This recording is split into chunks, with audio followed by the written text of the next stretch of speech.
पिछले एपिसोड में हमने आपको बताया था मौर्य वंश के बारे में, जहां चंद्रगुप्त मौर्य और अशोक जैसे प्रतापी राजा हुए और भारत में एक संगठित विशाल साम्राज्य की स्थापना हुई।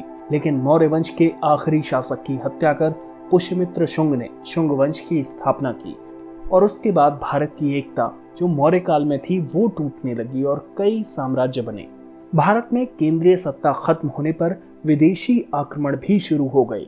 आज इस एपिसोड में हम बात करेंगे दूसरी शताब्दी ईसा पूर्व से तीसरी शताब्दी ईस्वी तक मौर्योत्तर काल यानी मौर्य वंश के बाद के प्राचीन भारतीय इतिहास के बारे में, जिसमें अधिकतर ब्राह्मण शासक हुए। इसलिए इस दौर को ब्राह्मण साम्राज्य का दौर भी कहा जाता है। साथ ही जानेंगे इस दौर में हुए विदेशी आक्रमणों के बारे में। अगर ये वीडियो आपको पसंद आए तो चैनल को सब्सक्राइब जरूर करें, साथ ही वीडियो को लाइक करें और शेयर करें। 184 ईस्वी में मौर्य वंश के आखिरी शासक बृहद्रथ की हत्या कर मौर्योत्तर काल की शुरुआत की पुष्यमित्र शुंग ने दिव्यावदान, हर्षचरित और पतंजलि के महाभाष्य समेत कई ग्रंथों में शुंग वंश की जानकारी मिलती है।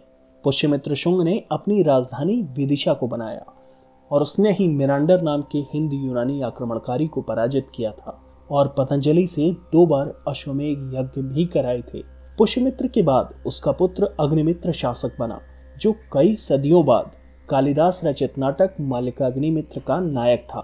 देवभूति शुंग वंश का आखिरी शासक था, जिसकी हत्या भी उसके मंत्री वासुदेव ने कर दी और कण्व वंश की स्थापना की। ब्राह्मण होने की वजह से शुंग शासकों को बौद्ध धर्म का विरोधी माना जाता है, लेकिन शुंग वंश के दौरान स्तूपों पर विशेष काम हुआ। यहाँ तक कि पुष्यमित्र शुंग के ही समय स्तूपों की वेदिकाएं निर्मित हुई।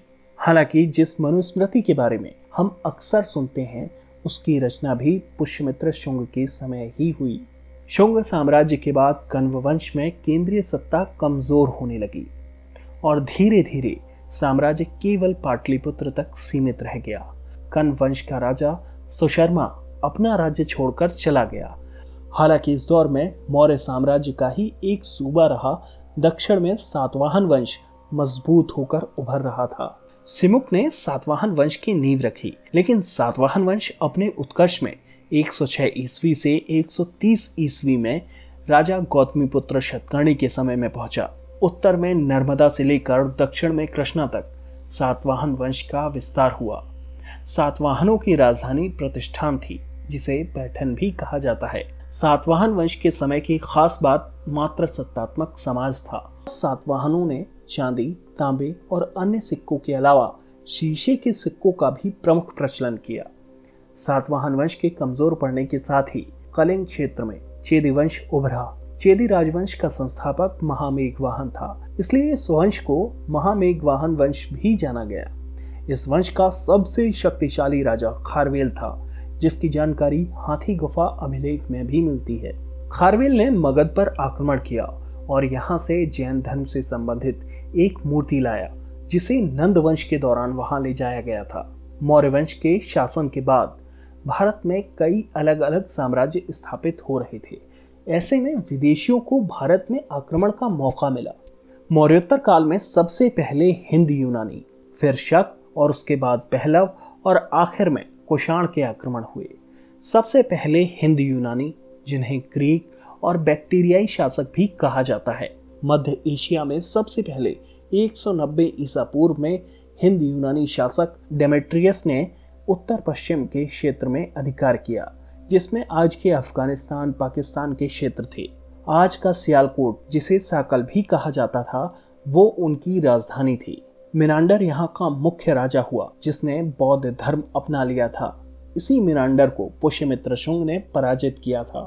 हिंद यूनानी आक्रमण का भारत पर प्रभाव पड़ा। सोने के सिक्कों का प्रचलन बढ़ा और सिक्कों पर राजा का चित्र बनाया जाता था। साथ ही इस समय यूनानी और भारतीय कला के मिलने से गांधार कला विकसित हुई। हिंद यूनानियों के बाद मध्य एशिया से शकों के कबीले भारत आए और इनकी पश्चिमी शाखा में रुद्रदामन नाम का राजा हुआ, जिसने 130 से 150 ईस्वी तक शासन किया।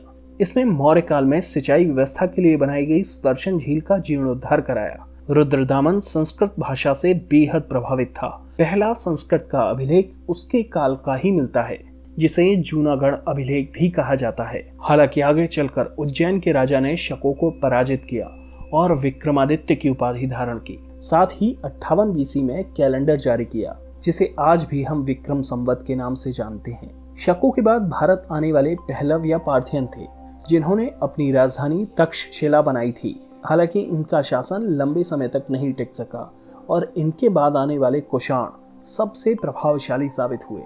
ये मूल रूप से चीन से ताल्लुक रखते थे, वहां से मध्य एशिया होते हुए भारत पहुंचे। कुषाण वंश का प्रमुख शासक कनिष्क हुआ, जो 78 ईस्वी में राजा बना और शक संवत की शुरुआत की। कनिष्क के कुछ पूर्वज शिव के उपासक रहे, लेकिन उसने बौद्ध धर्म को अपनाया और चौथी बौद्ध संगीति का आयोजन कुंडलवन कश्मीर में कराया। बौद्ध चरित्र की रचना करने वाले अश्वघोष, चरक संहिता की रचना करने वाले चिकित्सा के विद्वान चरक, शल्य चिकित्सा के जनक माने जाने वाले सुश्रुत और भारत के आइंस्टीन कहे जाने वाले नागार्जुन कनिष्क के ही समकालीन थे। और इसी समय गंधार और मथुरा कला का विकास अपने चरम पर पहुंचा। कनिष्क ने अपना राज्य विस्तार मगध तक कर लिया। कनिष्क की गिनती भारत के महानतम राजाओं में होती है, जिसने मौर्योत्तर काल में एक बहुत बड़े साम्राज्य की स्थापना की और अपनी पहली राजधानी पुरुषपुर यानी पेशावर को बनाया। राज्य विस्तार के बाद इनकी दूसरी राजधानी मथुरा बनी। सिल्क रूट यानी रेशम मार्ग पर अधिकार की वजह से कुषाणों ने इस पर टैक्स यानी चुंगी लगाई, जिससे भारत की समृद्धि में और इजाफा हुआ। तीसरी सदी में कुषाण वंश के आखिरी शासक को फारस के हमलावरों ने पराजित किया और कुषाण वंश का अंत हुआ। हालांकि मौर्य वंश के बाद एक सुसंगठित विशाल साम्राज्य की स्थापना गुप्त काल में ही हुई, जिसे भारत का स्वर्ण युग भी कहा जाता है। प्राचीन इतिहास से जुड़े हुए अगले वीडियो में जानेंगे गुप्त काल के बारे में। विश्व इतिहास की प्रमुख घटनाएं, सिंधु सभ्यता से लेकर आधुनिक भारत का इतिहास और भारतीय राजनीति और समसामयिक विषय देखने के लिए हमारा चैनल सब्सक्राइब कर बेल आइकन पर क्लिक जरूर करें। ये वीडियो पसंद आया हो तो लाइक और शेयर जरूर करें और साथ ही अपनी राय कमेंट बॉक्स में हमें जरूर दें। मिलते हैं अगली कड़ी में।